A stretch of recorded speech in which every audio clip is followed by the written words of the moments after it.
Hello aspirants. Hello aspirants. Welcome to Bhagyalakshmi IAS Institute where passion meet purpose. So ఈరోజు మనము మరి mains ఆన్సర్లో ఉన్న keywords గురించి క్లియర్గా మొత్తం చూసేద్దామండి. ఇది మనకు అరౌండ్ ఒక 10 పేజెస్ ఉంది. సో చూడండి, ఫస్ట్ ఎప్పుడైనా కూడా క్వశ్చన్లో అనలైజ్ అన్నప్పుడు మనం ఇలా రాయాలి. అనాలిసిస్ అని అంటాం కదా. సో అంటే ఇక్కడ ఏం చేసాము, మనం ఒక ప్రాబ్లమ్ని మనం ఒక అంటే ఒక ఇష్యూ ఏదైతే ఉంటుందో దాన్ని బ్రేక్ చేస్తాం. దాన్ని అంటే కంటిన్యూ పార్ట్స్గా డివైడ్ చేసుకుంటాం. ఫర్ ఎగ్జాంపుల్ ఇప్పుడు ప్రిలిమ్స్ పేపర్ అనలైజ్ చేస్తాం. సో ప్రిలిమ్స్ పేపర్ అనలైజ్ చేయడము, మెయిన్స్ పేపర్ అనలైజ్ చేయడం అంటే మీరు ఏం చేస్తారు, క్వశ్చన్ అనేది ఏరియా నుంచి వచ్చింది, ఏ ఇయర్లో వచ్చింది, ఎన్నిసార్లు రిపీట్ అయింది, అండ్ ఎంత డెప్త్గా అడిగాడు, కరెంట్ అఫైర్స్ పాయింట్ అంటే మనం ఇలా డిఫరెంట్ పాయింట్ ఆఫ్ వ్యూలో థింక్ చేస్తాం. So break the issue into continuous part. Okay, next మనం ఇష్యూని పార్ట్స్గా డివైడ్ చేసుకొని తర్వాత look in depth at each part. ప్రతి పార్ట్ని కూడా మనం ఏం చేయాలండి, డెప్త్గా దాని గురించి రాయాల్సి ఉంటుంది. At the same time using the supporting arguments, మనం ఏం చేయాలి, ఆ ఇష్యూకి సపోర్టింగ్ ఆర్గ్యుమెంట్స్ రాయాలి and evidences for against and inter relation. ఒకవేళ మనం ఏదైనా అంటే మనం సపోర్టింగ్గా రాసినా కూడా లేదు అని అంటే మనం ఇంకా దానికి ఆర్గ్యుమెంట్ పాయింట్ ఆఫ్ వ్యూలో రాసినా కూడా మనం ఏం చేయాలి, మెయిన్గా అక్కడ ఎవిడెన్సెస్ అంటే ఎగ్జాంపుల్స్ అనే దాన్ని రిలేట్ చేసుకొని రాయాలి. And answer must be concluded by addressing the central idea of the topic. ఏదైతే మనం టాపిక్ అడిగామో ఆ టాపిక్ని అడ్రస్ చేసేలా ఉండాలి. నేను ఆల్రెడీ మీకు చెప్పాను ఆన్సర్ ఎలా రాయాలి, అదంతా process. So remember one thing, ఎప్పుడైనా కూడా అనలైజ్ అన్నప్పుడు ఆ ప్రాబ్లం ఏదైతే క్వశ్చన్ ఉంటుందో ఆ క్వశ్చన్ని డీప్గా మీరు థింక్ చేసి క్వశ్చన్ని పార్ట్స్గా డివైడ్ చేసుకోండి అండ్ ఈచ్ పార్ట్ మీద మీరు ఎక్స్ప్లెనేషన్ ఇవ్వాలి. దానికి సపోర్టింగ్ ఆర్గ్యుమెంట్స్ కానీ ఏదైనా ఉన్నా కూడా విత్ ఎగ్జాంపుల్తో ఇవ్వాల్సి ఉంటుంది. So remember this. Next critically analyse.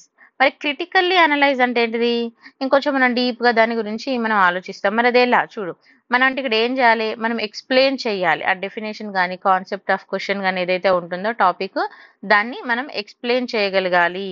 And ఇక్కడ డిస్కషన్ అనేది కొద్దిగా వాస్ట్గా ఉంటుంది. Okay, you need to investigate and explain the nature of the definition and the concept of the question and the topic and explain the way they are interrelated. Remember, okay. Next, it includes a vast discussion of the pros and cons and strength and weakness of the definitions and concept. Remember this. And support the argument by supporting the evidences. మనం ఏదైనా argument చేసినప్పుడు దానికి సపోర్టివ్గా evidences అనే దాన్ని provide చేయాలి. And it including the vast discussion of the pros and cons అంటే మనం డిస్కషన్ చేసేటప్పుడు ఏం చేయాలండి, దాని యొక్క ప్రోస్ అండ్ కాన్స్ కూడా మనం ఎక్స్ప్లెయిన్ చేయాలి. ఎట్ ద సేమ్ టైం దాని యొక్క strength and weaknesses of the definition కానీ కాన్సెప్ట్ కానీ అంటే లైక్ అడ్వాంటేజెస్ డిసడ్వాంటేజెస్ ఉంటుంది కదా, ఆ పాయింట్ ఆఫ్ వ్యూలో కూడా ఎక్స్ప్లెయిన్ చేయాల్సి ఉంటుంది.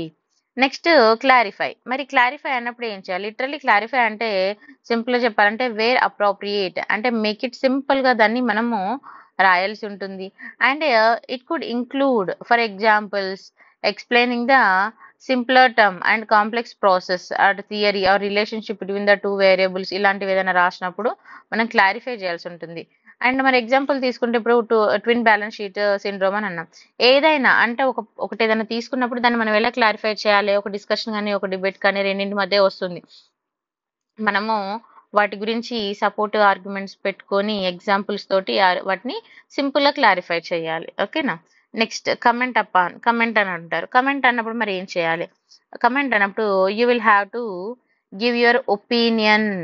ఓకే, మీరు గుర్తుపెట్టుకోవాలి ఇక్కడ మన ఒపీనియన్ అనేది మనం ఇన్వాల్వ్ అవ్వాలి by picking up the main points of the subject యొక్క మెయిన్ పాయింట్స్ మీద మన ఒపీనియన్ అనేది రావాలి. ఫస్ట్ ఎప్పుడైనా గుర్తుపెట్టుకోండి, క్వశ్చన్లో కీ పాయింట్స్ అనేది మనకు తెలియాలి. ఓకేనా. Next reapply your points and using the logic and reference for the relevant and evidences and including any comprehensive reading you have done and your opinion maybe or. ఇక్కడ ఏమంటున్నారు, మన ఒపీనియన్ అనేది అది సపోర్ట్గా ఉన్నా అగెనిస్ట్గా ఉన్నా మన దానికి ఎవిడెన్సెస్ అనే దాన్ని ప్రొవైడ్ చేయగలిగేలా ఉండాలి. ఓకే. నెక్స్ట్ కంపేర్ అన్నప్పుడు చాలా మంది డిఫరెన్సెస్ కి ప్రియారిటీ ఇస్తారు. కంపేర్ అన్నప్పుడు నాట్ ఓన్లీ డిఫరెన్సెస్, మనం ఎప్పుడైనా ఎదుటి వాళ్ళతో కంపేర్ చేసుకున్నప్పుడు ఓన్లీ డిఫరెన్సెస్ మాట్లాడతామా లేదంటే సిమిలారిటీస్ కూడా మాట్లాడతామా? So both. So identify the similarities and differences between the two or more events remember. Okay, so ఇది మనకి ఇంపార్టెంట్ అన్నట్టుగా. And next come to the say if any of the shared similarities and differences are more important. Next compare construct. So మరి ఇక్కడ మనము ఇంకేదైనా SA writing question తీసుకున్నప్పుడు దాన్ని మనం ఏ విధంగా కంపేర్ చేస్తున్నాము, దాని యొక్క ఫ్యూచర్స్ ఏమున్నాయి అనే దాన్ని కూడా మనము కంపేర్ చేసి చెప్పాలి. ఎస్ఏ ఆఫ్ ద క్వశ్చన్ అంటే అది కాదు, మళ్ళీ మీరు కన్ఫ్యూజ్ అవ్వద్దు. Next consider. కన్సిడర్ అంటే ఏంటిది, ఇక్కడ చూడండి, what you think and have observed something. మనం ఏం అర్థం చేసుకుంటున్నాము, దానికోసం ఏం థింక్ చేస్తున్నాం అనే దాని పాయింట్ ఆఫ్ వ్యూలో మనం ఇక్కడ కన్సిడరేషన్ అని అంటారు. కన్సిడర్ చేస్తున్నావా అని అంటాం కదా. సో అంటే నువ్వేమనుకుంటున్నావు, నీ ఒపీనియన్ ఏముందని చెప్తాం కదా, అది. And breakup your comment using the appropriate evidences from the external sources. మనం దాన్ని బ్రేక్ చేసి ఎవిడెన్సెస్ ప్రొవైడ్ చేసే పాయింట్ అంటే ఎగ్జాంపుల్ పాయింట్ ఆఫ్ వ్యూలో రాయాలి. Including the views and which are contrary to your own and how they related to what you originally thought. మన thoughts అది ఒరిజినాలిటీకి ఎంత రిలేటెడ్గా ఉందనే పాయింట్ ఇంపార్టెంట్ గుర్తుపెట్టుకోవాలి. ఎగ్జాంపుల్ తీసుకున్నప్పుడు మనం కొన్ని ఇక్కడ ఫాలోయింగ్ స్టేట్మెంట్స్ చూడొచ్చు. Nehru made a mistake by raising the issue of the Kashmir to the United States అని అంటాం. సో అంటే ఇది మనం జనరల్గా మాట్లాడుకునేది, మళ్ళీ దీన్ని మీరు కాంట్రవర్సీగా తీసుకోవద్దు.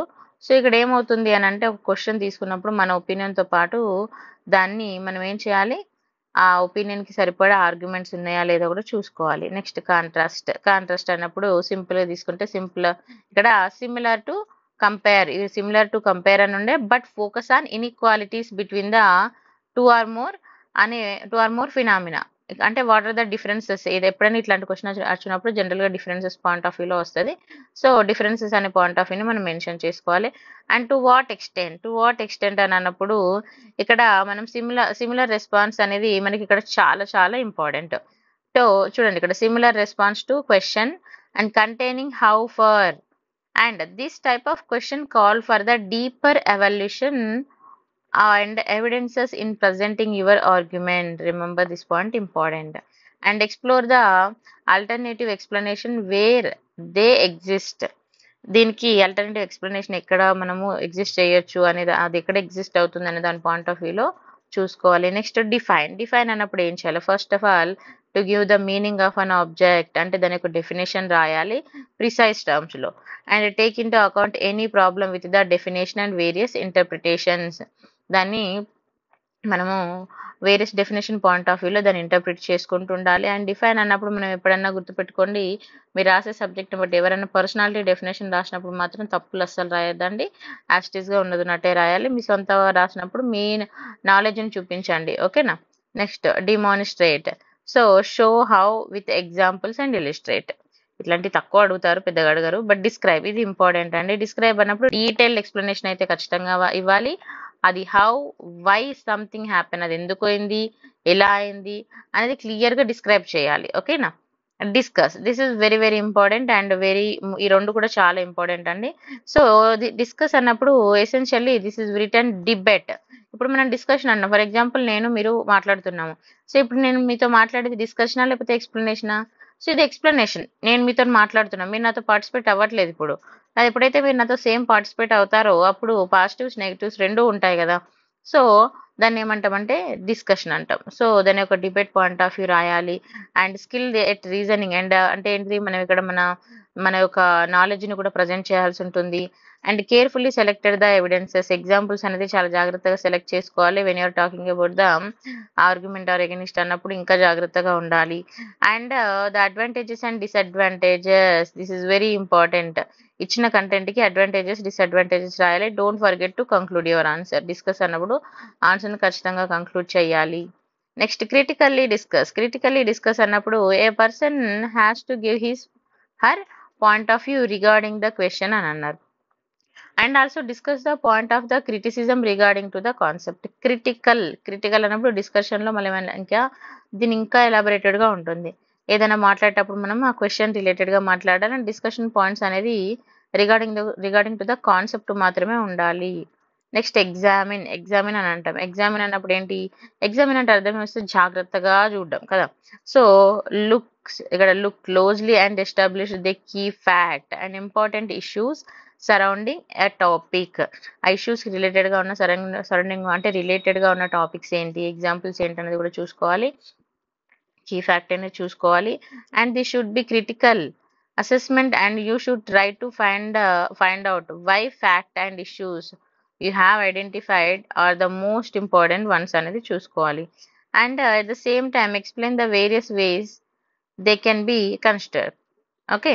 అండ్ క్రిటికల్లీ, నెక్స్ట్ క్రిటికల్లీ అన్నప్పుడు ఏమొస్తుంది, this directive highlights, okay, this directive highlights set of the negative and positive. ఇక్కడ ఏమంటున్నాడు, నెగటివ్ అండ్ పాజిటివ్ చూడాలి, both sides of the coin అనే దాన్ని మనం చూడాల్సి ఉంటుంది క్రిటికల్లీ గురించి మాట్లాడినప్పుడు. అండ్ బ్యాలెన్స్డ్ కంక్లూజన్ ఉండాలి. నెక్స్ట్ ఎక్స్ప్లోర్ అన్నప్పుడు adapt the questioning approach and consider the different perspectives. Okay, different పర్స్పెక్టివ్ని కన్సిడర్ చేయాలి. వేర్ పాసిబుల్ రీకన్కోల్ అంటే ఇక్కడ మనం ఏదైనా మాట్లాడేటప్పుడు అపోజ్ వ్యూస్ ఏదైతే ఉంటుందో వాటిని మనము డైరెక్ట్గా ఫైనలైజ్ చేయకుండా వాటికి పాసిబుల్ కంక్లూజన్ అనే పాయింట్ ఆఫ్ వ్యూలో మనము ఇవ్వాలి. And give an account of, ఇలాంటి తక్కువ అడుగుతారు. ఇక్కడ ఇలా అన్నప్పుడు main give the detailed description of something, ఏదైనా క్వశ్చన్లో ఉన్న కీ పాయింట్ ఏదైతే ఉంటుందో డీటెయిల్ డిస్క్రిప్షన్ ఇవ్వాలి. And don't confuse with account for and which ask you not only what but why something happen.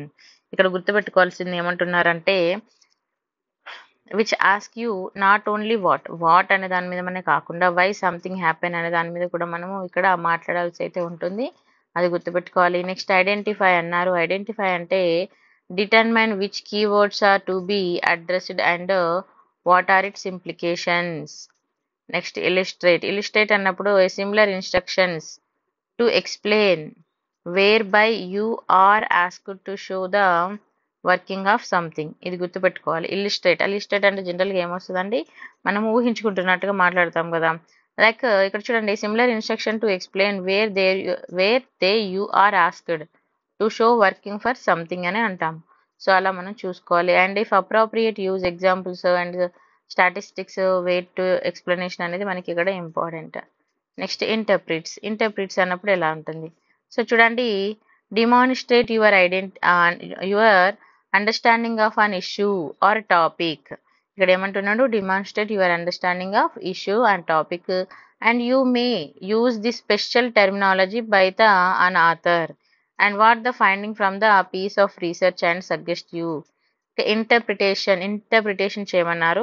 అప్పుడు ఏం చేయాలంటే మన క్వశ్చన్ మనకి ఫస్ట్ క్లియర్గా అర్థం చేసుకొని దాని మీద స్పెషల్ టెర్మినాలజీ ఏమేమి ఉన్నాయి, ఎవరైనా ఆథర్ రిలేటెడ్గా మాట్లాడారా, ఎవరైనా ఆథర్స్ దానికి అంటే ఎవరైనా పర్సనాలిటీస్ ఉన్నదా, అలా మనం చూసుకోవాలి. And piece of the research of suggestive అంటే వాట్ ద ఫైండింగ్ ఏదైనా ఉంటే దాని మీద మనం కొంచెం నాలెడ్జ్ అనేది ఎలా చూపించాలి అనేది కూడా మనం ఇక్కడ చూసుకోవాలి. అండ్ ఇక్కడ ఇలా రాసేటప్పుడు comment and the significant patterns, important patterns ఏవైతే ఉంటున్నాయో వాటిని ఖచ్చితంగా రాయాలి. ఇది అడుగుతారండి ఎగ్జామ్లో. జస్టిఫై చాలా important. Create a case by providing a body of evidence of support to your ideas and perspectives. Remember this. And to present A balanced arguments, consider the opinions that may contradict your own before standing your conclusion. అంటే justify, ఇప్పుడు నన్ను justify చేస్తూ కొంతమంది నన్ను justify చేశారు, justify అని అట్లా అంటారు కదా, లేకపోతే జడ్జ్ చేస్తున్నా ఇలా మాట్లాడతారు. మనం మాట్లాడేటప్పుడు ఎప్పుడైనా కూడా చూడండి, create a case by providing the body of evidences, దాని యొక్క evidences supporting to your ideas, మన ఐడియాస్ని మనం ఖచ్చితంగా సపోర్ట్ చేస్తూ అది క్లియర్గా చెప్పేలాగానే మనము దాన్ని జస్టిఫై చేయాలి. జస్టిఫై చేయడం అంటే ఏదో చెప్పేసి అయిపోదండి, దానికి సరైన విధంగా ఎవిడెన్సెస్ ఉండాలి, బ్యాలెన్స్డ్ ఆర్గ్యుమెంట్ ఉండాలి, మన ఒపీనియన్స్ అయినా కూడా కన్సిడర్ చేయగలిగేలా ఉండాలి. అండ్ మన ఓన్ ఒపీనియన్స్ కానీ కంక్లూజన్ కానీ చాలా బ్యాలెన్స్డ్గా ఉండాలి. Next outline.